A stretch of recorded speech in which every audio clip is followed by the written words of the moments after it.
Bismillahirrahmanirrahim. Assalamualaikum warahmatullahi wabarakatuh.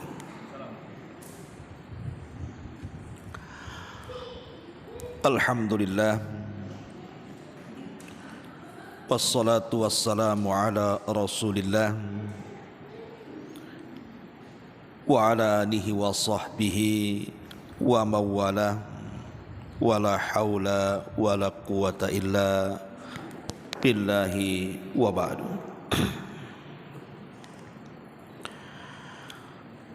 Alhamdulillah, segala puja dan puji hanya milik Allah subhanahu wa ta'ala. Salawat dan juga salam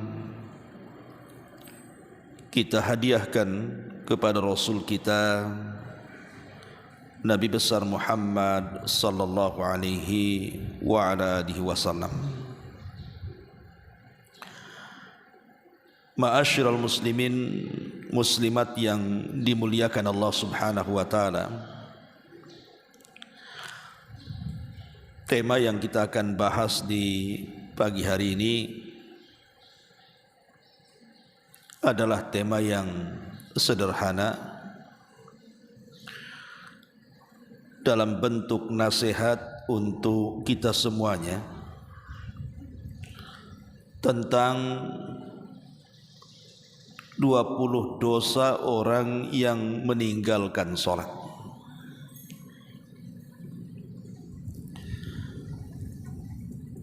Mungkin sebagian kita sering mendengar, tetapi sebuah pengetahuan yang diulang-ulang itu bisa lebih bermanfaat, karena terkadang nasihat itu perlu diulang-ulang dan diingatkan, karena terkadang kita ini ada masa-masa semangatnya, ada masa-masa futurnya. Dikala kita semangat, boleh jadi tidak diingatkan pun kita bergerak. Tapi dikala kita tidak semangat alias futur, kalau tidak diingatkan maka akan lalai. Makanya kesempatan kajian pagi menjelang siang ini kita akan membahas seputar dosa-dosa orang yang meninggalkan sholat. Ma'asyiral muslimat yang dimuliakan Allah subhanahu wa ta'ala, kita tahu kedudukan solat dalam Islam ini bukan kedudukan biasa. Bahkan cara diperintahkannya saja berbeda. Kalau perintah zakat itu cukup diturunkan ayat. Kalau perintah puasa demikian juga, Allah mencukupkan dengan menurunkan ayat. Begitu juga perintah haji. Tetapi perintah salat ini tidak cukup diturunkan ayat, di mana Nabi SAW diundang langsung oleh Allah subhanahu wa ta'ala. Kemana? Ke Sidratil Muntaha, dalam peristiwa yang belum pernah dilakukan semua para nabi. Itulah peristiwa Isra dan juga Mi'raj. Dari sini saja sudah cukup bagi kita menilai bagaimana kedudukan salat di antara seluruh ibadah-ibadah yang diperintahkan kepada kita. Sampai-sampai ada istilah ulama itu bahwa salat dalam Islam ini kedudukannya karra'si ala sairil badani, seperti kepala di antara seluruh badannya. Kalau seandainya manusia tidak punya tangan, boleh jadi dia masih hidup. Kalau manusia tidak punya kaki, boleh jadi dia masih hidup. Atau manusia tidak punya sebelah telinga, bisa dia masih hidup. Coba kalau manusia tidak punya kepala, kira-kira hidup atau tidak? Pasti dia mati. Begitulah kondisi solat dalam Islam. Kalau orang masih meninggalkan puasa, masih diharapkan keislamannya selama dia tidak mengingkari kewajibannya. Kalau orang meninggalkan zakat, masih dianggap keislamannya selama dia tidak menganggap tidak wajib, ataupun meninggalkan zakat, masih diharapkan keislamannya. Tapi kalau meninggalkan solat, itulah yang dikhawatirkan hilang keislaman daripada diri kita. Makanya ada hadis Nabi mengatakan, farqu al-ahdu bainana wa bainahumus salatu, faman tarakaha faqad kafara. Perbedaan kita dengan orang-orang kafir itu di salat, Bu. Kalau sampai kemudian orang meninggalkan salat itu bisa keluar Islam, bisa kafir. Lah itulah kedudukan salat seperti kepala dalam badan. Makanya salat ini sangat penting untuk kita lakukan. Dan jangan kemudian berpikir bahwa kalau seandainya kemudian kita tidak salat, Allah rugi, kalau kita salat Allah untung. Tidak, Allah itu tidak berhajat dengan kita.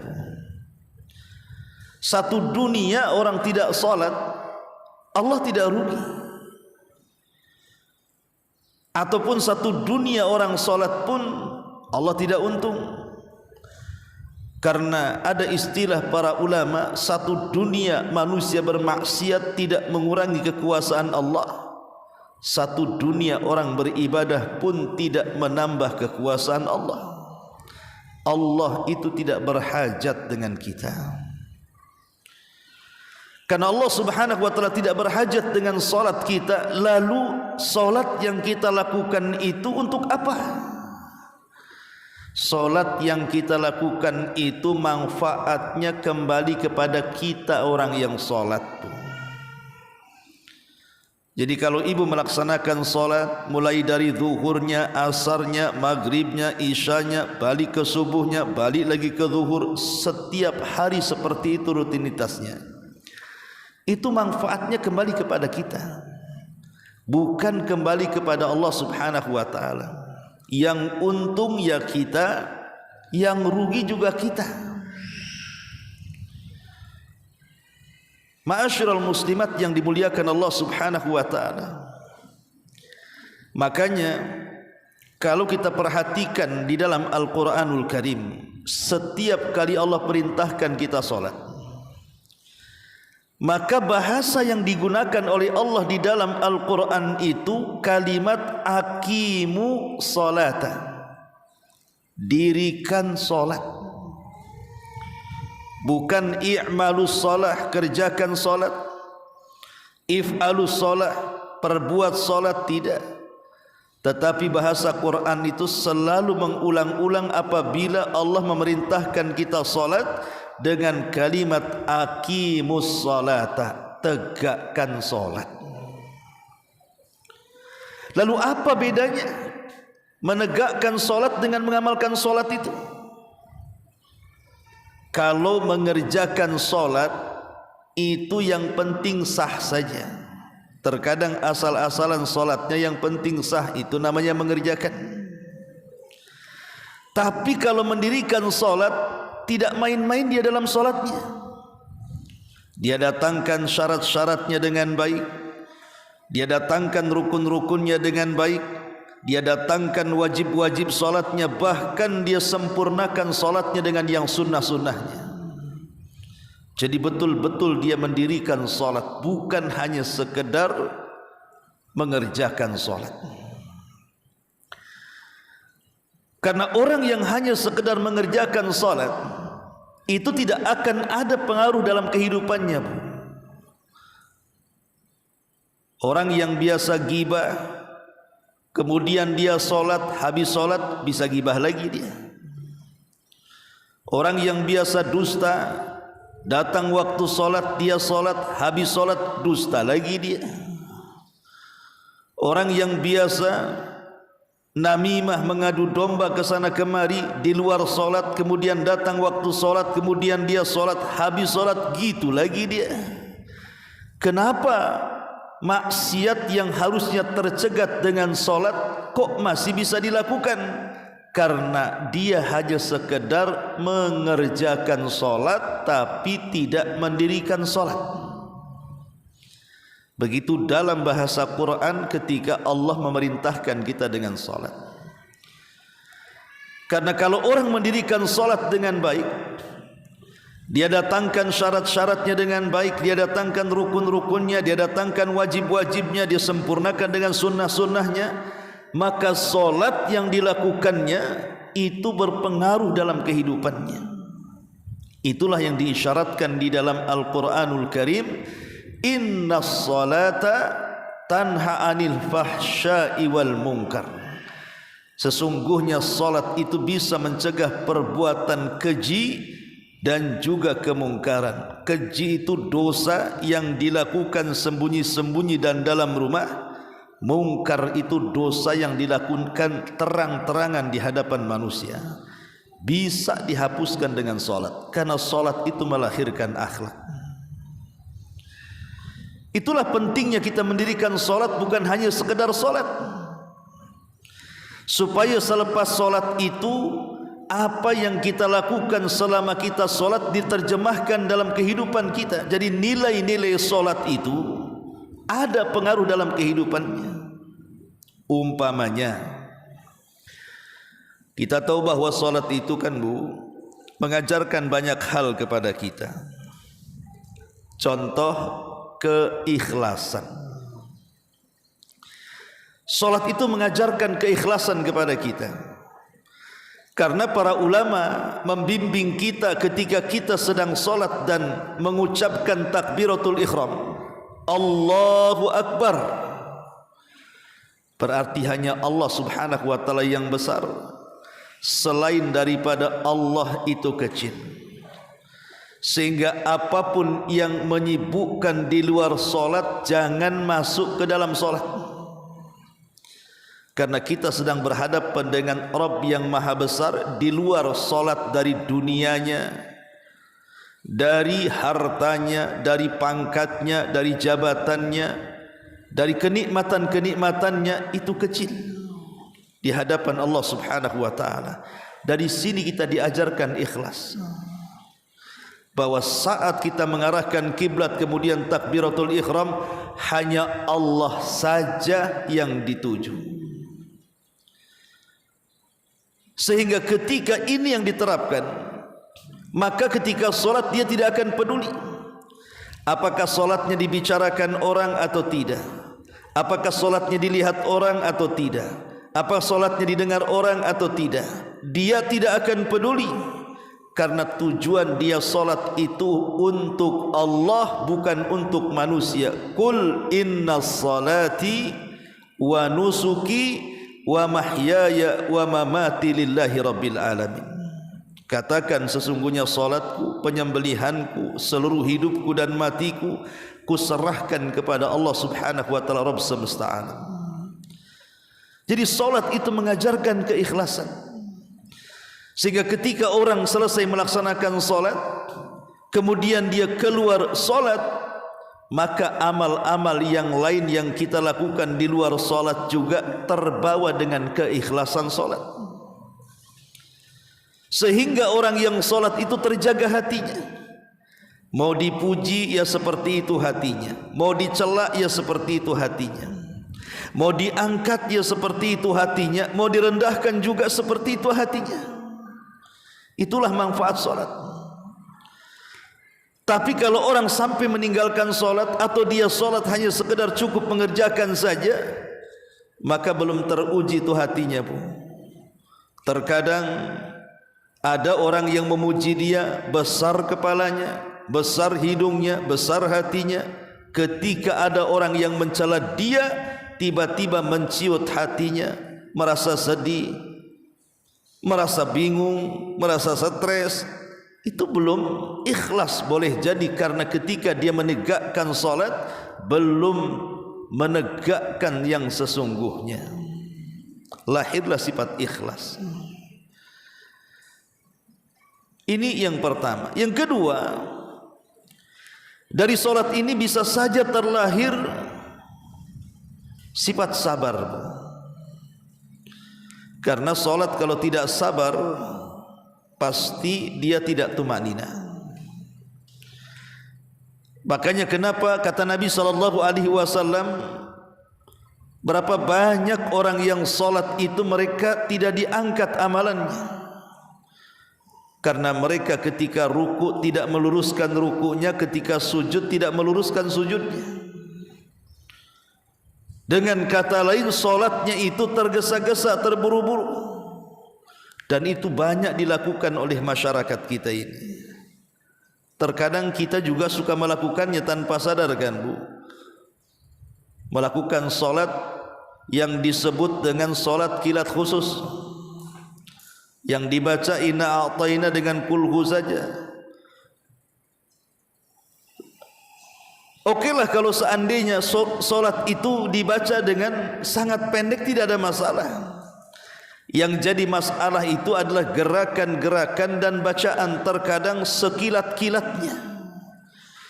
Belum tumakninah rukunya sudah i'tidal, belum tumakninah i'tidal sudah sujud, belum tumakninah sujud sudah duduk di antara dua sujud. Akhirnya solat pun seperti ayam lapar yang ibu kasih beras. Seperti itu akhirnya solatnya. Tapi kalau seandainya kemudian ibu solat tumaknina, yang dikejar bukan rakaat tapi pahala, maka disinilah kita dilatih kesabaran. Sabar saat berdiri, kalau belum selesai baca jangan ruku. Sabar saat ruku, kalau belum lurus punggung jangan i'tidal, dan begitu seterusnya. Lah kalau seandainya kemudian solat ini melahirkan kesabaran, maka orang yang selesai solat kemudian dia hidup di masyarakat, saya yakin orang ini kalau ketika solatnya mendirikan bukan hanya sekedar mengerjakan, maka dia akan menjadi orang yang sabar. Digibah tetangganya sabar, tidak perlu membalas. Dicaci maki tetangganya sabar, justru malah memaafkannya. Asik sebenarnya orang yang sabar itu. Tapi sedikit orang-orang yang memiliki akhlak ini. Kemudian yang ketiga, terkadang solat ini melahirkan tawadhu, melahirkan kerendah hatian dan kerendah dirian. Karena saat posisi solat kan, perhatikan Bu, dalam badan kita ini kan ada kepala Bu. Kepala itu anggota badan termahal pada anggota badan manusia. Apalagi ibu-ibu, udah berapa banyak uang yang ibu habiskan di kepala tuh. Ya kan Bu? Apalagi zaman sekarang lagi demam skincare. Kena yang asli mulus, kena yang palsu butek jadinya. Tapi dah berapa banyak tuh uang dihabiskan di kepala tuh. Artinya kan kepala itu terhormat. Kalau orang pegang kaki belum ada masalah kan, pegang perut biasa saja, pegang tangan biasa saja. Coba kalau pegang kepala sambil disundul, apa enggak marah? Lah anggota badan yang terhormat yang kita muliakan kepala ini, saat solat diletakkan di mana? Diletakkan di tempat yang paling hina, di tanah, tempat yang diinjak-injak oleh kaki. Tetapi justru itulah kemuliaan manusia saat solat, ketika dia bisa meletakkan kepala yang sangat mulia di tempat yang hina, hanya sekedar ingin sujud kepada Allah Subhanahu wa taala. Disitulah kita dilatih untuk tawadhu, untuk tidak sombong. Sehingga kalau seandainya orang yang solat itu betul-betul mendirikan, bukan hanya mengerjakan, saya yakin dia keluar dari solat tidak mungkin dia menjadi orang sombong. Sombong mentang-mentang kaya, sombong mentang-mentang pangkat dan jabatannya tinggi, sombong mentang-mentang punya ilmu, sombong mentang-mentang dia cantik, dia tampan dan begitu seterusnya. Tapi saya yakin orang yang mendirikan solat tidak mungkin orang sombong, karena sombong itu tidak disukai Allah dan tidak disukai manusia. Iblis saja yang sudah masuk sorga gara-gara sombong dikeluarkan dari sorga. Ibu yang sombong pengen masuk sorga, kan lucu. Yang sudah ada di sorga saja dikeluarkan dari sorga tuh gara-gara sombong. Apa kesombongan iblis? Disuruh sujud kepada Adam, tak mau dia. Alasannya bahwa bahan penciptaan dia jauh lebih baik dibandingkan bahan penciptaan Adam. Dia diciptakan dari api, Adam pula dari tanah. Sombong dia, tak mau sujud karena perintah. Akhirnya Allah keluarkan dia dari sorga. Bayangkan, yang di sorga dikeluarkan dari sorga karena sombong. Ibu yang di dunia sombong, pengen masuk sorga. Nah ini kan aneh. Makanya sorga itu tidak ada tempat bagi orang yang sombong. La yadkhulul jannah man kana fi qalbihi mithqala dzarratin min kibrin, kata Rasul. Tidak akan masuk sorga orang yang dalam hatinya itu dipenuhi dengan kesombongan. Jadi solat itu mengajarkan rendah hati, rendah diri. Kalau orang sudah solat dan dia betul-betul menegakkan, insya Allah kalau keluar solat itu pasti dia akan mengamalkan nilai-nilai solat. Salah satunya adalah tidak sombong, rendah diri, rendah hati. Apalagi yang bisa kita ambil pelajaran dalam solat ini? Solat ini selain mengajarkan keikhlasan, kesabaran, ketawaduan gitu ya, maka solat juga mengajarkan kepada kita kedisiplinan. Disiplin, tanggung jawab, itu terlahir dari solat. Ketika datang azan duhur umpamanya, oh berarti azan duhur ini sudah memberitahu kita bahwa kita sudah harus masuk kerja. Kepada makhluk saja Bu, kalau seandainya ibu bekerja kepada saya atau bekerja kepada siapa saja, pasti dalam pekerjaan itu kan ada waktu-waktu resmi Bu, yang harus datang jam sekian, pulang jam sekian, gajinya sekian. Kemudian di sana ada waktu-waktu yang tak resmi. Boleh jadi mungkin bosnya menginginkan ngelembur di luar daripada waktu resmi. Kalau kita di hadapan manusia saja Bu, ibu kerja kepada manusia, ibu betul-betul jaga waktunya ya. Waktu resminya ibu jaga. Kata bos jam 7 datang, datang dia. Sebelum jam 7 dia sudah siap-siap. Kemudian dia bekerja dengan cara baik karena mendirikan pekerjaannya. Selesai bekerja jam 5 selesai, dia keluar. Tiba-tiba kata bos, nanti malam lembur ya. Lembur dia. Kira-kira kalau bos punya anak buah seperti ini senang apa tidak? Senang. Coba kalau seandainya kita lakukan kepada solat, bahwa solat itu kan ada waktu-waktu resminya. Zuhur dari jam sekian ke jam sekian, asar dari jam sekian ke jam sekian, maghrib juga sama. Kalau seandainya ketika datang waktu solat langsung kita solat, dan kita berusaha mendirikan solat, kemudian di luar waktu resmi umpamanya adalah solat-solat sunnah dia pun kerjakan, kira-kira Allah senang? Senang Bu, karena melihat kita ini disiplin. Makanya kenapa Dalam hadis kursi Allah Subhanahu wa taala mengatakan, tidak ada satu amalan yang paling aku cintai melebihi orang yang melaksanakan kewajiban. Wa may yazalu 'abdi yataqarrabu bin nawafil hatta uhibbahu. Dan kalau seorang hamba menambah dengan perkara-perkara sunnah, makin lagu cinta dengan dia. Yang wajib Allah sudah cinta, kalau tambah yang sunnah makin cinta lagi Allah dengan kita. Maka dari solat ini lahir kedisiplinan, lahir tanggung jawab, bahkan lahir kejujuran, dan banyak lagi. Intinya Bu, bahwa solat itu bukan hanya sekedar solat, tetapi mendirikan solat yang dengan solat itu nilai-nilai dalam solat teraplikasikan lewat perbuatan di masyarakat. Ma'asyiral muslimat yang dimuliakan Allah Subhanahu wa taala. Baik, ada ancaman berat bagi orang-orang yang meninggalkan salat. Ancaman yang pertama, bahwa salat ini kalau sampai ditinggalkan,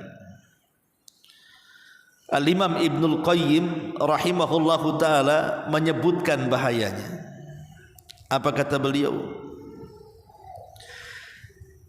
Annaha tunsil abda nafsahu, fa idza nasiya nafsahu ahmalaha wa afsadaha, wa min uqubatiha annaha tuzilun ni'amal hadirata wa taqta'un ni'amal wasilata, fa inna ni'amallahi ma hafidha mawjuduha bimithli ta'atihi walastajlaba mafkuduha bimithli ta'atihi, fa inna ma indallahi la yunalu illa bi ta'atihi. Subhanallah, ini bagus sekali perkataan Al-Imam Ibnul Qayyim, dan ini cambuk bagi orang-orang yang suka meremehkan salat atau sampai meninggalkan salat. Kata beliau, kalau orang sudah mulai bermaksiat, kalau orang sudah mulai masuk dalam kubangan kemaksiatan seperti meninggalkan salat, maka hal itu bisa melupakan seorang hamba kepada dirinya. Dan apabila seorang hamba sudah melupakan kepada dirinya, maka hal itu akan merusaknya. Maka dari ancamannya, bisa saja kemudian dengan meninggalkan salat itu menghilangkan nikmat-nikmat yang harusnya didapat di masa depan, akhirnya gugur tidak dapat. Jadi kata beliau yang pertama, tuzilun ni'amal hadirah. Orang yang meninggalkan salat itu bisa menghilangkan kenikmatan-kenikmatan yang akan dia raih di masa depan. Kan rugi ibu. Ibu sudah nabung banyak-banyak. Contoh umpamanya, kalau saya logikakan seperti ini, ibu beli celengan segede gentong. Tiap hari lah ibu isi uang tuh celengan itu. Sampai pada waktunya ibu kira sudah puluhan tahun ibu meletakkan uang di celengan itu. Ibu tidak sadar kalau celengan yang ibu beli itu bolong bawahnya Bu. Jadi setiap masukkan uang keluar dari lubangnya, setiap masukkan uang keluar dari lubangnya. Perasaan saya sudah nabung mungkin 40-50 tahun, pas dibuka tak ada uangnya. Kenapa? Karena jatuh dari lubang yang ada di bawahnya. Lah begitulah contoh orang yang meninggalkan salat. Dikiranya dia sudah membawa pahala besar dengan amalan sedekahnya, dengan amalan berbuat baiknya kepada orang lain, kepada orang tua, kepada tetangganya. Dikiranya dia sudah mendapatkan pahala dengan puasanya, dikiranya dia sudah dapat pahala dengan hajinya, dengan zakatnya, dengan sedekahnya. Dia tidak sadar kalau seandainya dia meninggalkan salat, maka amalan-amalan di luar solat itu tidak dianggap sama sekali. Ibu sangka sudah banyak pahalanya, rupanya nggak ada pahalanya. Kenapa? Karena dia meninggalkan solat. Itulah solat akhirnya menghilangkan nikmat yang harusnya didapat di masa depan, hilang gara-gara meninggalkan solat. Ini yang pertama. Yang kedua, qat'un ni'amal wasilata, bisa memutus nikmat yang sedang berjalan. Mungkin selama ini kita diberikan kesehatan, pandangan masih awas, telinga juga dengar masih oke, mulut masih belum gagap, ngomong lancar, kaki belum ada yang sakit, melangkah berkilo-kilo pun tidak ada masalah, tangan masih bisa digerakkan. Itu kan nikmat yang sedang berjalan namanya. Tapi jangan salah, terkadang Allah hentikan tuh nikmat yang sedang berjalan apabila orang itu meninggalkan solat, kata Imam Ibnul Qayyim. Boleh jadi orang yang meninggalkan solat, mulailah pandangannya, nikmatnya dikurangi, nikmat pendengarannya dikurangi, nikmat lisannya dikurangi, nikmat tenaganya dikurangi, nikmat kakinya dikurangi, masuk penyakit satu, dan begitu seterusnya. Atau nikmat di luar badan seperti harta, mulai usahanya bermasalah, mulai hidupnya tidak berkah, dan begitu seterusnya. Ini kata Imam Ibnul Qayyim, wa taqta' ni'amal wasilah. Padahal kata Imam Ibnul Qayyim, fa inna ni'amallah ma hafidha mawjuduha bimithli ta'atihi. Ingat bahwa nikmat itu akan dijaga oleh Allah selama dia masih mentaati Allah Subhanahu wa taala. Ketika dia tidak mentaati Allah, maka nikmat yang Allah anugerahkan itu sedikit demi sedikit akan dicabut Allah Subhanahu wa taala. Kemudian kata beliau, walastajlaba mafquduha bimithli ta'atihi. Begitu juga nikmat ini akan dicabut berdasarkan semangat dan tidaknya dia mentaati Allah. Karena ma indallahi la yunalu illa bita'ah. Apa-apa yang di sisi Allah tidak mungkin diraih kecuali dengan ketaatan kita kepada Allah Subhanahu wa taala. Semakin kita taat kepada Allah, maka semakin Allah memberikan banyak nikmat kepada kita. Ini yang pertama, Bu ya. Di antara ukubat orang-orang yang meninggalkan salat itu, maka akan dicabut nikmat yang akan datang, bahkan akan diputus nikmat yang sedang berjalan. Ini yang pertama. Yang kedua, yuhbitu amalahu. Faqad jaa al-wa'idu syadidu liman yatruk salatal asri muta'ammidan min ghairi udrin hatta yakhruja an waqtiha. Yang kedua, bisa saja orang yang meninggalkan salat itu, Bu, menggugurkan amalannya. Dan ini sebuah ancaman berat kata ulama. Contoh orang yang meninggalkan salat asar secara sengaja tanpa uzur, kata Nabi SAW, man taraka salatal asri muta'ammidan hatta yafutahu faqad uhbita amaluhu. Siapa yang meninggalkan salat asar secara sengaja sampai hilang waktunya, maka amalannya akan digugurkan. Rugi kan? Orang yang meninggalkan salat bisa menggugurkan amalannya. Betapa banyak orang-orang yang sudah lelah letih dia melakukan banyak amalan, tiba-tiba amalan itu tidak dianggap di hadapan Allah gara-gara dia meninggalkan salat. Lihat hadis tentang amalan yang pertama kali dihisab di hadapan Allah. Apa kata Rasul? Fa in saluhat salatuhu saluha sairu amalihi, fa in fasadat salatuhu fasada sairu amalihi. Kalau baik solatnya maka dianggap baik semua amalnya, tapi kalau buruk solatnya maka dianggap buruk semua amalannya. Makanya kadang-kadang saya heran, Bu. Ada orang yang tidak perhatian dengan solat, tapi memperhatikan ibadah di luar daripada solat. Contoh umpamanya kalau datang bulan Ramadan, ada orang yang puasa, Bu, mati-matian dia lapar, dia tahan tuh perutnya walaupun terlilit dengan rasa lapar karena tidak boleh makan. Dia tahan tenggorokannya walaupun harus tercekik dengan hausnya karena dia tahan minumannya. Dia tahan syahwatnya loh, dari terbit fajar sampai terbenam matahari. Dia bisa tuh melaksanakan puasa. Rupanya dia tidak sholat, hanya puasa saja. Kan banyak di bulan Ramadan itu yang preman-preman aja puasa, ibu ya. Ibu-ibu yang tidak pernah sholat aja puasa tuh.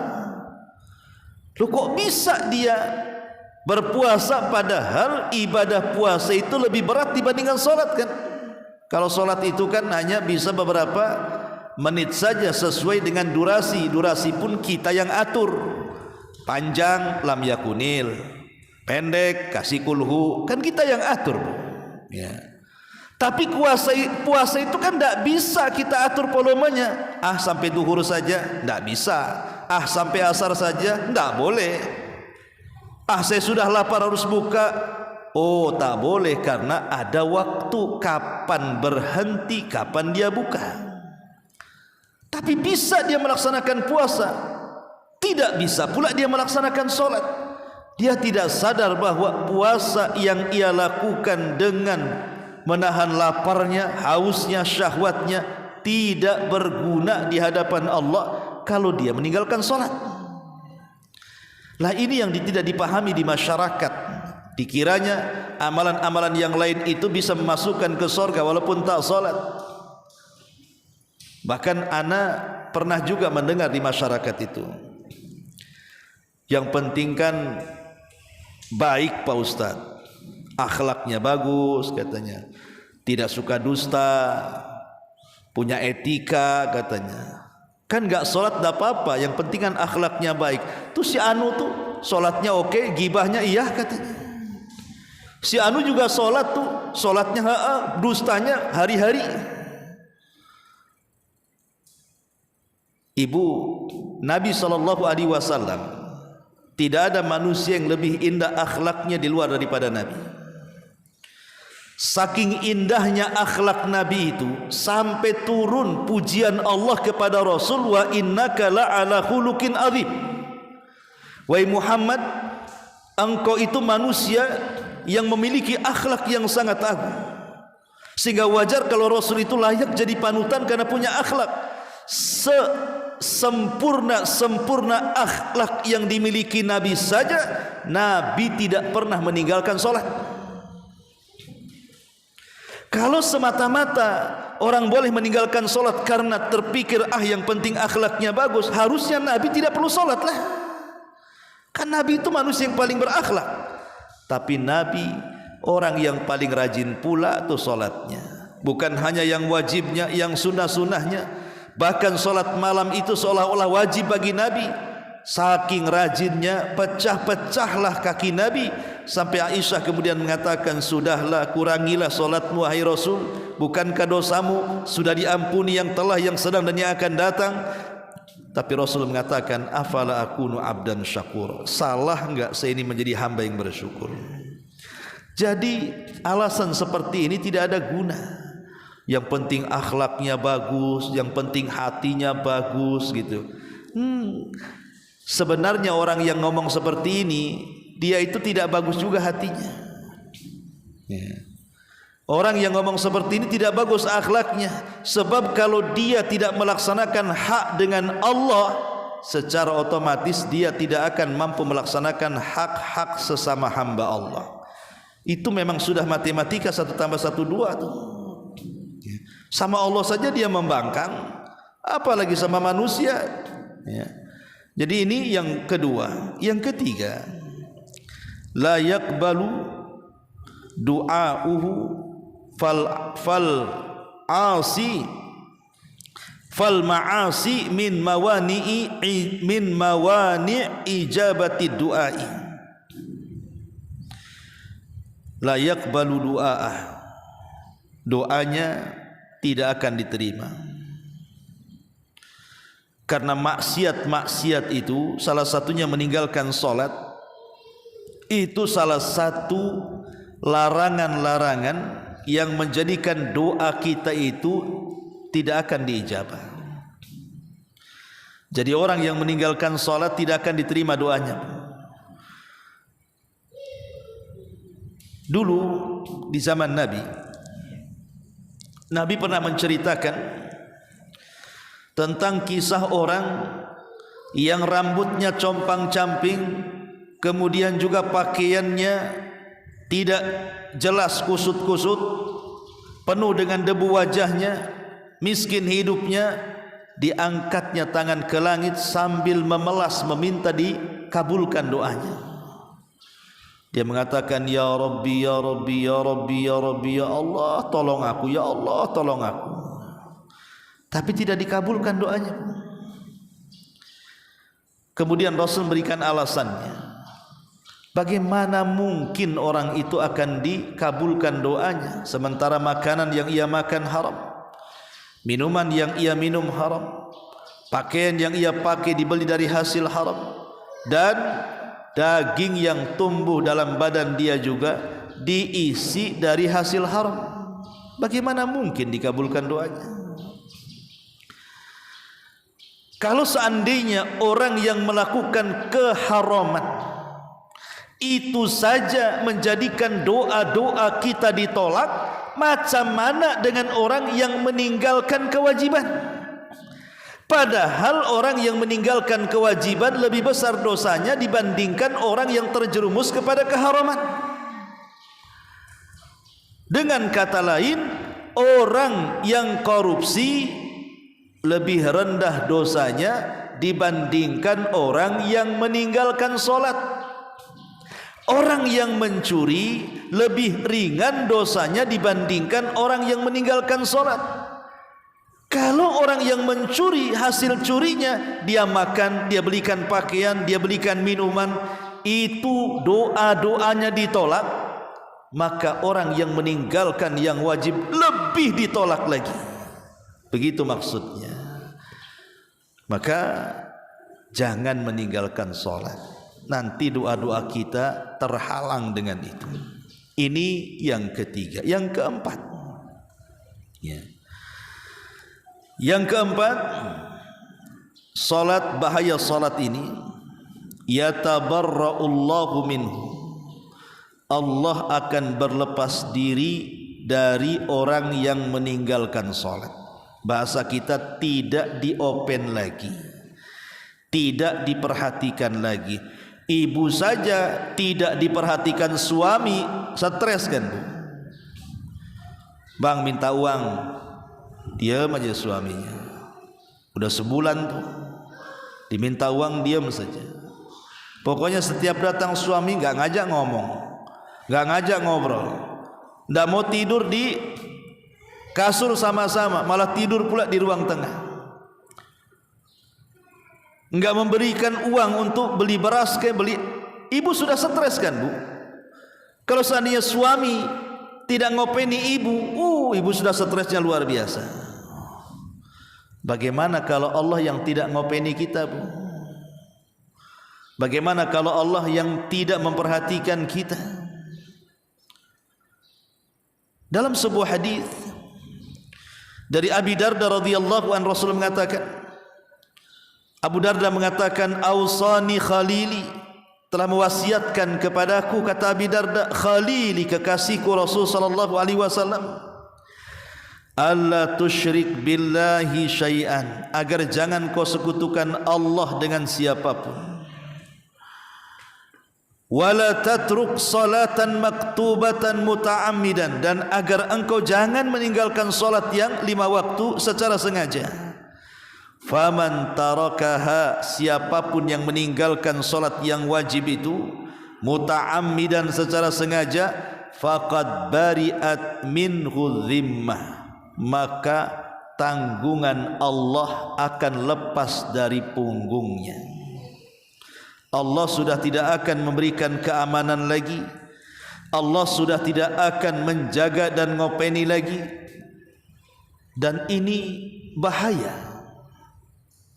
Kalau Allah sudah tidak memperhatikan kita, sudah tidak ngopeni kita, sudah tidak memberikan keamanan kepada kita, lalu apa gunanya kita hidup kalau begitu? Maka jangan sampai orang meninggalkan sholat takut Allah berlepas diri dari kita. Ini yang keempat. Yang kelima, isa'atul dzan bihi wa bidini. Hakikatnya orang yang meninggalkan sholat itu dia buruk sangka. Dia berburuk sangka dengan Allah, bahkan berburuk sangka dengan agamanya. Kata Nabi SAW, man shalla salatana wastaqbala qiblatana wa akala dhabihatana fadzalikal muslim. Barang siapa yang salat kita dan kita menghadap ke kiblat kita dan kita makan sembelihan kita, itulah seorang muslim. Jadi kalau seandainya ada orang yang kemudian meninggalkan salat, maka dia ragu-ragu terhadap keislamannya itu, ragu-ragu terhadap Allah yang disembahnya. Seolah-olah dia tidak punya Tuhan, seolah-olah tidak punya agama jadinya. Berburuk sangka dalam hatinya. Maka jangan sampai meragu-ragukan agama dan Tuhan yang kita sembah. Dengan cara apa? Salat. Orang yang meninggalkan salat itu ragu-ragu apa punya Tuhan atau tidak, apa punya agama atau tidak. Ini kan bahaya nih. Nah, ini yang kelima. Yang keenam, lebih daripada itu, asyakku fi imani, ragu-ragu kepada imannya. Orang yang meninggalkan salat itu ragu-ragu kepada imannya sendiri. Allah Subhanahu wa taala berfirman, innama yu'minu bi ayatina alladzina idza dzukiru biha kharru sujada wa sabbahu bihamdi rabbihim wa hum la yastakbirun. Hanya saja orang-orang yang beriman dengan ayat-ayat kami apabila diingatkan dengan ayat-ayat itu mereka langsung tersungkur sujud. Kemudian mereka bertasbih dengan memuji Rabb mereka dan mereka tidak sombong. Kata Imam Al-Qurtubi rahimahullahu taala, orang-orang yang beriman apabila diingatkan dengan ayat-ayatnya, aqimus shalah contohnya, tegakkan salat kata Allah, kharru sujada, mereka langsung sungkur sujud. Jadi kalau seandainya Allah Subhanahu wa taala panggil kita ini untuk melaksanakan salat, kok kita tidak merasa terpanggil, berarti iman kita ini diragukan. Bukankah di antara ciri-ciri orang yang bertakwa adalah orang yang menegakkan salat kan? Dalam Al-Baqarah di awal-awal, di antara hudan lil muttaqin, bahwa Al-Quran itu petunjuk bagi orang-orang yang bertakwa. Siapa orang yang bertakwa? Lanjut ayatnya adalah alladzina yuqimuna sholata, salah satunya orang yang menegakkan salat. Itu ciri orang yang bertakwa. Makanya panggilan di dalam Al-Quran kepada kita saat kita diperintahkan untuk salat itu adalah panggilan iman. Ya ayyuhalladzina amanu idza qumtum ila shalah. Hei orang-orang yang beriman, kalau kalian menegakkan salat. Lihat panggilannya saja, panggilan khusus. Wahai orang-orang yang beriman. Berarti siapa yang terpanggil dengan ini merasa dia orang mukmin, kok tidak terpanggil, ragu-ragu dia dengan imannya itu, karena tidak menjalankan panggilan. Karena orang yang seperti ini hakikatnya orang yang tidak tunduk dengan Allah Subhanahu wa taala. Boleh jadi kita katakan, yang sering saya katakan, itu mukmin budak namanya, Bu. Dipanggil kok tidak mau sholat. Kayak gitu kan, Bu. Saya contohkan, kalau seandainya ada jual gorengan lewat di depan ibu, anggaplah jual bakwan. Ibu panggil-panggil, bakwan, bakwan. Gak mau denger dia. Kita katakan apa? Oh, dasar tukang bakwan budak, kan begitu ya. Ini ibu dipanggil sama Allah.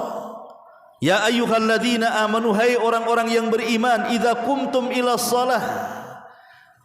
Kalau kalian menegakkan salat kemudian bla bla bla suruh wudu, kan begitu. Kita dipanggil dengan iman. Kok ibu nak mau ketika datang azan tak mau salat?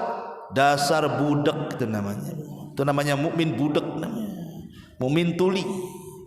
Dia ragu-ragu dengan keimanannya. Ini yang nomor 6. Yang nomor 7. Nafyu ukhuwatil islamiyyati. Hilang persaudaraan dalam Islam.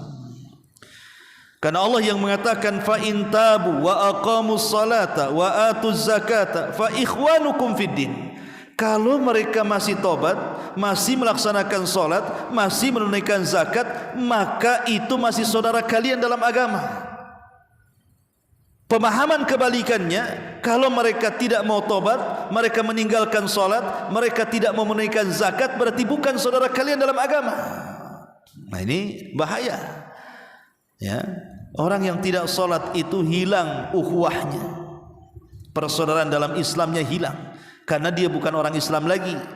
Dia sudah kafir. Dia sudah kafir.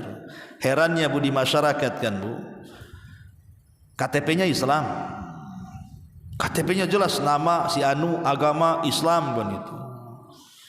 Itu kalau kita kafirkan marah Bu. Oh enggak, saya Muslim kan itu. Kok bisa kamu kafirkan saya? Iya, karena kau tak solat. Solat itu menjadikan seseorang tetap di atas Islam. Kalau kamu meninggalkan solat, kau bisa kafir. Ini yang kadang-kadang di masyarakat belum paham. Dia pikir kalau sudah KTP-nya Islam dari mulai lahir sampai mati masuk surga. Enggak gitu. Terkadang ada perkara-perkara itu yang membatalkan Islam. Salah satunya meninggalkan solat. Ya. Ini yang ke-7. Yang ke-8, ya'khuduhullahu bitadarruji. Fakullama adnaba zadahullahu min ni'amihi wa ansahu taubah fayudnihi minal adhab qalilan qalilan thumma yusibuhu alaihi sabban fala yanju. Terkadang orang yang meninggalkan salat itu sengaja Allah berikan tadarruj, istidraj. Karena setiap kali orang itu melakukan dosa, Allah akan tambah nikmatnya. Ketika Allah tambah nikmatnya, Allah lupakan dari taubatnya. Tapi dia tidak sadar, dia sedang didekatkan dengan azabnya sedikit demi sedikit, sampai pada waktunya azab itu akan menimpanya dan dia tidak akan selamat. Ini yang ke-8. Allah akan membiarkan dengan cara istidraj. Apa itu istidraj? Setiap orang ini melakukan dosa seperti meninggalkan sholat, justru nikmatnya tambah. Ketika nikmatnya tambah, dilupakan dari tobat. Ketika dilupakan dari tobat, didekatkan dengan azab. Ketika didekatkan dengan azab tanpa sadar, sekonyong-konyong datang azab Allah dan dia tidak selamat. Karena ada bahasa di masyarakat, buat apa aku sholat? Tetangga tak sholat mau usahanya lancar jaya. Buat apa aku sholat? Tetangga sebelah tuh sehat-sehat saja, katanya. Tak ada pun penyakit.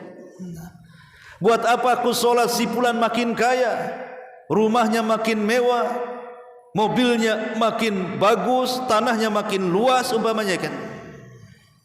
Itulah kadang-kadang setan ngasih waswas. Ah kalau gitu tak sholatlah kayak dia biar kaya. Mulai setan masuk. Dia tidak sadar bahwa orang yang tidak sholat tapi makin kemudian banyak nikmatnya, itu sedang diuji oleh Allah dengan istidraj itu. Karena istidraj itu artinya Allah memberikan nikmat kepada hambanya di atas kemaksiatan yang disukainya, sampai pada waktunya Allah subhanahu wa ta'ala mengulur-ngulur waktu, akhirnya Allah kirimkan azab dan dia tidak mungkin selamat dari azab itu.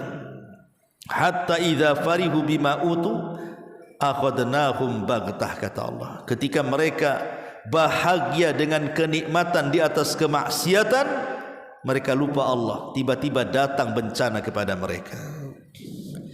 Berapa banyak, Bu, orang-orang yang kemudian tertimpa musibah seperti banjir, tsunami, gempa, menghabiskan segalanya. Rumah yang sangat mewah, yang sangat megah, hitungan detik ludes, habis karena gempa, habis karena tsunami, habis karena kebakaran. Jadi kenikmatan dunia ini sifatnya fana, tapi kenikmatan akhirat itu sifatnya berkelangsungan atau berkelanjutan atau berkekekalan di situ. Jangan hanya mengejar nikmat sedikit melupakan nikmat yang banyak. Jangan mengejar nikmat yang terputus sementara meninggalkan nikmat yang tak terbatas. Terkadang orang itu terlupakan dengan istidraj ini. Maka orang yang meninggalkan sholat kalau dia diberikan nikmat, hati-hati. Harusnya kita introspeksi, ini seandainya nih, Bu, saya ini maksiat banyak, tapi kok usaha lancar, jangan-jangan begitu, Bu, ya harusnya. Kok saya maksiat tapi usaha lancar, ada apa ini? Ya. Harusnya orang bertanya, ini enggak. Oh, karena Allah lagi senang sama saya, makanya Allah kasih banyak harta kepada saya. Kemarin seret Allah tidak senang katanya. Bukan. Allah itu ketika memberikan harta bukan tanda Allah senang. Sebagaimana Allah itu ketika mencegat harta bukan berarti Allah benci, tidak. Karena yang namanya harta itu bersyirikat kepada orang yang Allah cintai dan kepada Allah yang benci. Orang kafir saja diberikan harta, apakah Allah senang dengan orang kafir? Tidak, karena itu bukan tandanya. Tanda orang dicintai Allah itu ketika dia mendekatkan diri kepada dengan salat, salah satunya. Kemudian yang nomor 9, orang yang meninggalkan salat itu akan diberikan al-ma'isyah dhank, ma'isyatan dhonka. Ma'isyah artinya kehidupan yang sempit, bahkan su'ul khatimati, bahkan boleh jadi diakhiri dengan buruk akhir kehidupan dia. Di dalam Al-Quran Allah mengatakan, faman a'rada an dzikri fa inna lahu ma'isyatan dhanka. Barang siapa yang berpaling dari peringatanku, dari berzikir kepadaku, maka Allah akan berikan kehidupan yang sangat sempit. Inilah faedah yang sesungguhnya. Kenapa, Bu, saya, ibu atau siapapun diperintahkan untuk sholat? Faedah yang paling besar apa sholat itu sih? Di sini jawabannya. Kenapa saya harus sholat? Kenapa ibu harus sholat? Kenapa orang Islam harus sholat? Supaya kita dapat ketenangan, supaya kita hidupnya tenang. Orang yang tidak sholat itu tidak akan dapat ketenangan. Inilah tujuan hidup manusia itu, ingin tenang, ingin bahagia. Lah sholat ini adalah faktor terbesar orang itu bisa tenang dan bisa bahagia. Terkadang di masyarakat ini ada orang-orang yang dipermainkan perasaannya, kan, Bu? Enggak diapa-apain, tapi perasaannya dipermainkan oleh perasaan sendiri, akhirnya stres. Contoh, kok tetangga bisa beli mobil ya? Demam dia.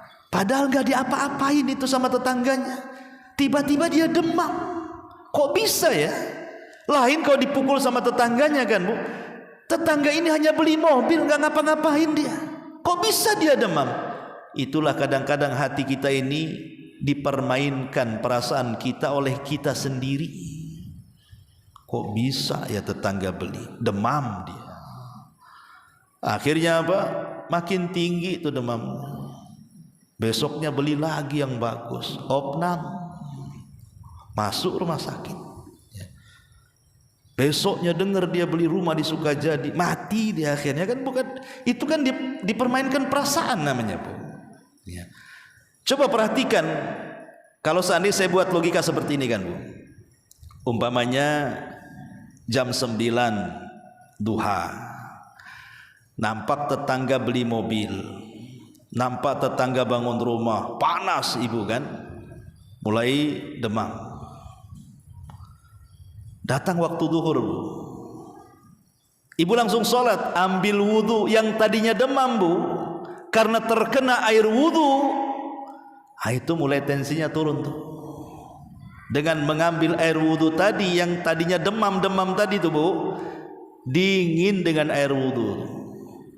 Selepas air wudhu, karena kita tahu bahwa hasud itu kan dari setan tuh.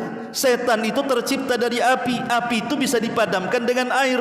Ketika dia berwudhu, tensinya turun. Ketika dia sholat, hilang tuh dengkinya tuh. Itulah sholat, bisa membawa ketenangan. Ini tujuan orang sholat ini, supaya hidup di masyarakat tidak mudah dengki, tidak mudah hasad, tidak mudah hasud, tidak mudah iri, dan begitu seterusnya. Tenang hidupnya. Karena biasanya orang-orang yang mereka meninggalkan sholat itu yang paling banyak hasadnya, itu yang paling banyak dengkinya. Oh enggak Ustadz, yang ngaji lebih parah katanya. Kalau sudah gibah itu paling keras suaranya, paling banyak gengnya. Ya, boleh jadi kembali ke pembahasan awal. Sholatnya hanya sekedar mengerjakan sholat, tapi tidak mendirikan sholat.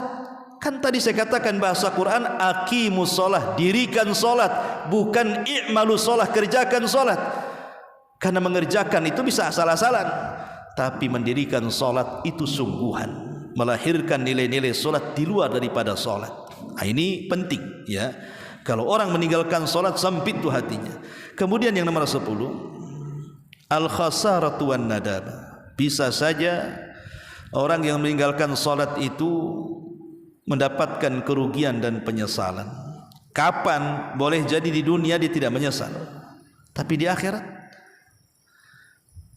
Begini, Bu, orang yang yakin adanya kehidupan setelah kematian itu masih lebih untung dibandingkan orang yang tidak yakin adanya kehidupan setelah kematian. Anggaplah contoh, saya sholat dengan harapan saya masuk surga, kemudian saya mati, rupanya setelah mati tidak ada kehidupan setelah kematian.